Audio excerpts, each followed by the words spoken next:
Should we just search romantic comedies on Netflix and then see what we find?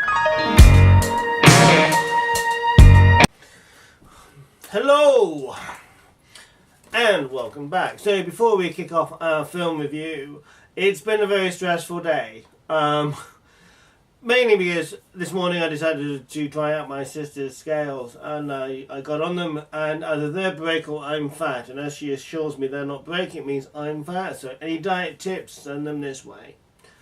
Now, moving swiftly on, I have my trusty Pokemon ball pillow in case I need to take a nap, because it's not been the greatest week for films that I have seen. So with that in mind, we'll start off with TV. Now, last week I said there's some things coming out that I was looking forward to seeing that seemed quite interesting. One of those things is a show called Deep State with Mark Strong. Now, 2 episodes have been out so far. I've only actually seen the first one. The second one I have got to watch. But it is looking like it's going to be quite an interesting show. It's on Fox. Basically, Strong plays a former British spy who is now living in France with his family, and I won't try and give too much away, but basically he gets pulled back into a certain set of events, which I'm not sure what they are yet, because like I said, I haven't seen the first episode, but it does look like it's going to be quite good. I mean, he's a good actor anyway, so yes, something to have a look at. I will watch them all and tell you maybe sort of a bit more detail what I think about it as time goes on, and I've seen a few more episodes, but it is looking like it's going to be quite a solid performance. Now let's move on to our films. So I've seen a few films this last week, including Love Simon a few more times, but we'll leave that for later. So let's start off with A Quiet Place, which is the film that's got Emily Blunt and her husband in it. And it's really, really very, very good. I really enjoyed it.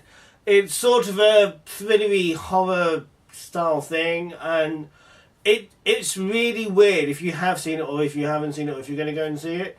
Well, just did a whole thing there. But basically, because the film is, obviously it's called A Quiet Place, so a lot of it is quite silent. And when you're sat in a cinema, obviously generally you would expect quite a bit of noise, but it's eerily quiet, especially in certain places, and it's very weird when you're watching it. And speaking of quiet, let me just put that on silent. There we go. Yes. We did that last week, didn't we? Oh, God.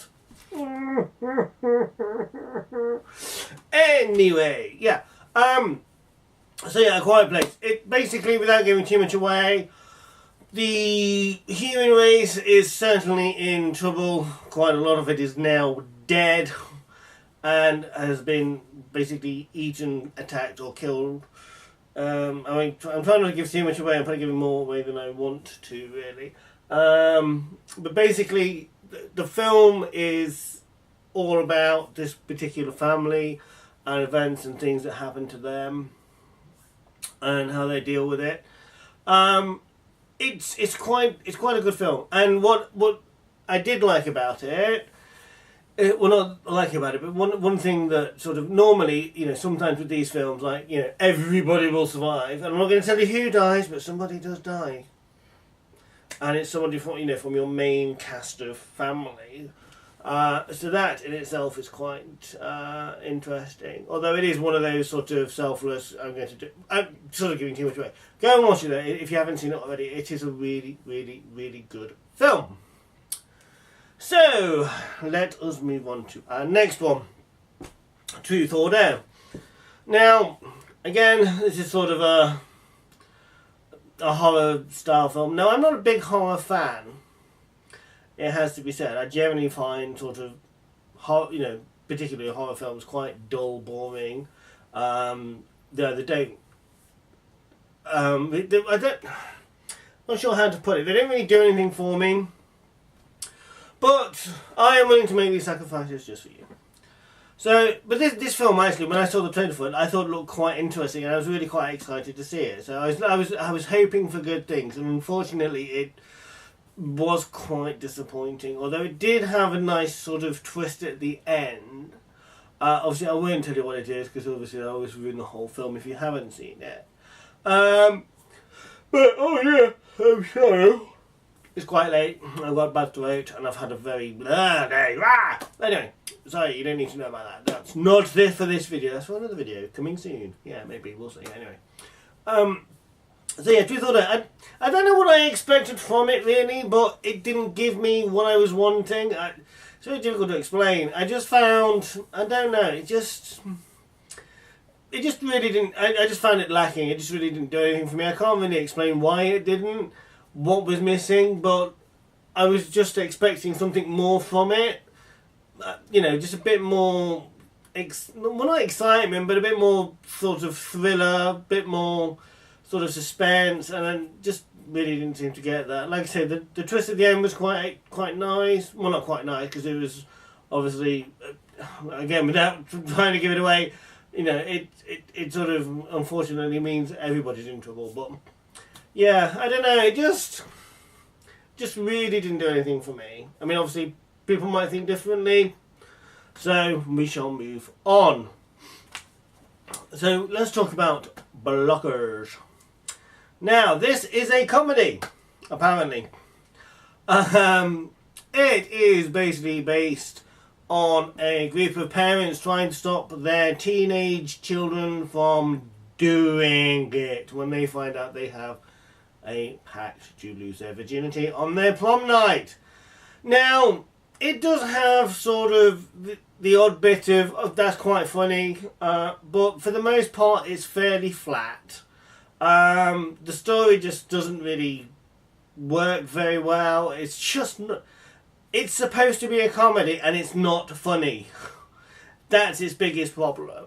Like I say, there are like a couple of like little key scenes where actually, yeah, you know, you're gonna laugh at that. That is quite funny, but the rest of it is just flat or dull, or has been done before and done better by other films.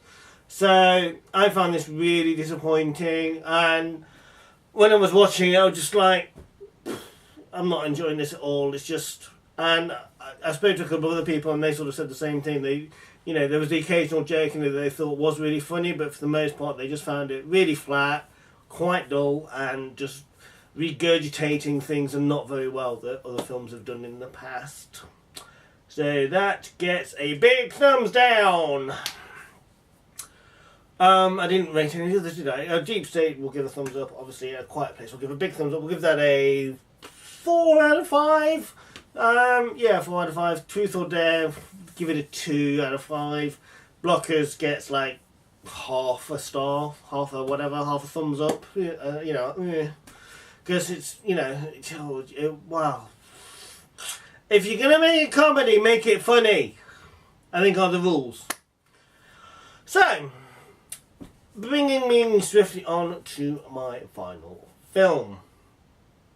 Well, my final new film, should I say, which is Ghost Stories. Now, again, the trailer for this looked quite promising, and it does have quite an interesting twist at the end, which I thought was really good. On a scariness level, no, it didn't, you know, I wasn't really particularly on the edge. It is only 15, I suppose, but I wasn't particularly on the edge of my seat. I wasn't like, whoa! So yeah, I mean, it's not a bad film, but interestingly, it's quite a funny film, which is a bit weird for a horror. There is some really good funny bits in it. Now, obviously, just a minute ago we were talking about Blockers being a comedy and failing miserably. The horror the horror film is actually funnier than the comedy film. Go figure that one out. And that's my opinion. I mean, I know I've seen a few comments from people. Some people have said they liked it. Some people said it was a bit slow to get started. It's one of these things where I think really you're going to have to, well, we're all going to have to make your own mind up, obviously, but I think I can see why some people would say perhaps it's a bit slow to start because there is a bit of setting up. But overall, it's not a bad film. We'll give it 3 out of 5 on the old thumbs up. So because it's okay. It could have been a bit better. It could have been a bit more scary. It could have been a bit more in your face with that sort of thing.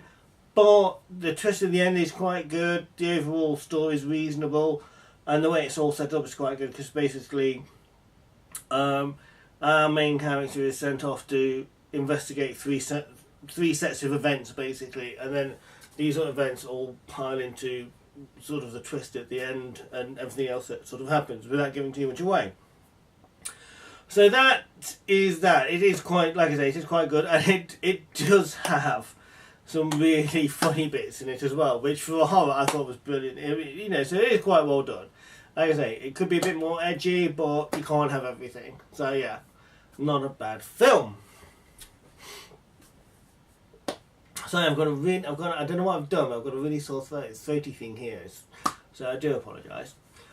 Oh god, that was posh, wasn't it? So, just moving on to my obsession again with Love, Simon, because it occurs to me that while I have told everyone that it's totally amazing and it will make you cry and it's really funny and it'll make you cry, and then I haven't really said sort of, I don't think anyway, that much about it.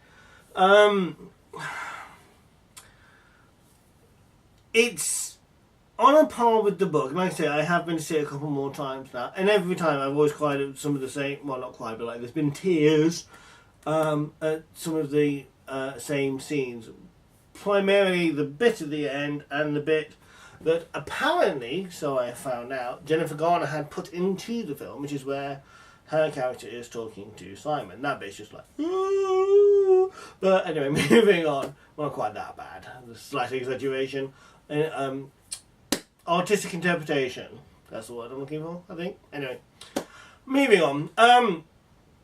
But no, the overall story and the concept and how they've. I mean, obviously, like I said in the previous when I spoke about it, they've had to adapt it from the book, so it's not like in the book. There are lots of changes, and yet there is the occasional plot hole as well. But it is still a really good film, and the way everything is set out works really well, and it captures all of the key moments from the book, which is sort of the best bit. There are like key things, key scenes, and the way they are set up, that if you've read the book, you can go back and go, yeah, that bit is kind of crucial. I'm glad they put that in because they could have not, which can happen with some books that are transferred into film.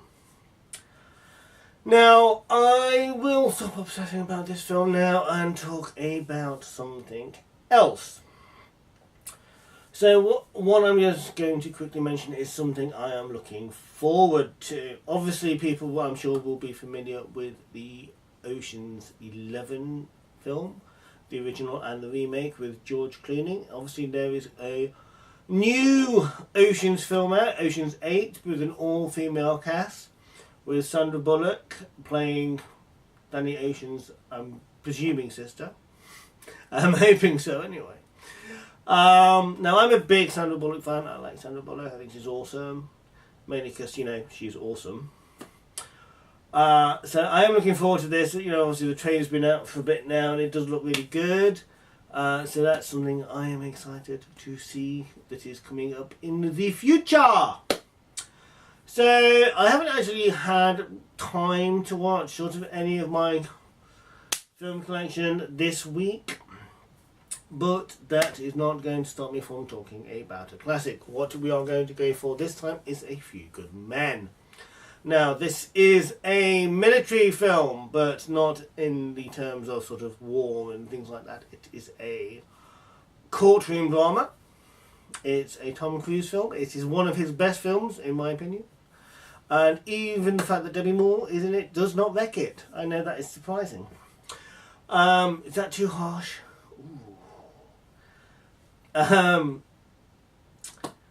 It's got Jack Nicholson in it. It's a really solid film. Everybody gives a fairly reasonable performance, even those people that you may think normally would not. It's basically a courtroom drama. he ends up defending two army people because he's an army lawyer. Because they have done something wrong, there's been a death at a barracks, and there's a whole thing that ensues from that. And the story is quite interesting in the way everything sort of goes about and is set up. It's got all the things you want from a really good sort of drama. So it's one of these films, it's a classic, it's from, I'm gonna say early 90s. I'm gonna find out, you see, look, I'm so unprepared today, it's unreal. So bear with me 1 second. Oops, wrong way. IMDb is your friend. Like Google is your friend. Always remember, Google is your friend. A few. Good. There's quite a lot of things. Oh, that's because I put fee. Haha! Few good, but there we go. First one. Oh, battery's going flat. 1992. So yeah, Tom Cruise, Jack Nicholson, David Moore, Kevin Bacon. Yeah, of course, Kevin Bacon's in it. I always forget Kevin Bacon's in it. I don't know why. Kiefer Sutherland. Yeah, sorry, there's some good names in it. It's a very good film. Yeah, 92, so early 90s. It's a film that if you haven't seen it, you should definitely try and track it down, either on DVD, Netflix or Sky. I don't know if it's on either of those two at the moment, so I apologise, I have not done my research this week. But it is definitely a film worth finding to watch, because it really is very, very, very good. And like I said, it is one of Tom Cruise's best performances in his career, I believe. And it's quite a young Tom Cruise as well, obviously being from 1992, so it's quite interesting. Anyway, I am sorry that this has not been the perfect video. I have had a very stressful day. I have now got the trouble of trying to upload it, as my internet is still not fixed. So I've only got my phone's internet at the moment, and I've used it all, and I have bought some more, but there's not a lot left. So I will endeavour to get this up today, but if not, it will be late, and I will have to get it up as soon as I can. So once again, thank you for watching, and I am going to try and be a bit more in depth with some of these going forward. Like I said, I haven't had a lot of time to prepare for this one today, and it's just a case of I'm trying to figure out how much information is too much information, because if somebody hasn't seen a film, obviously I don't want to lay out every single thing that happens, because that will just ruin it. So anyway, me and my Pokemon pillow are now going to go and sleep. Well, actually, no, we're going to edit this, and then we're going to go and sleep. Anyway, I bid you goodbye. Don't forget to send me those diet tips, and I will see you next time. Goodbye.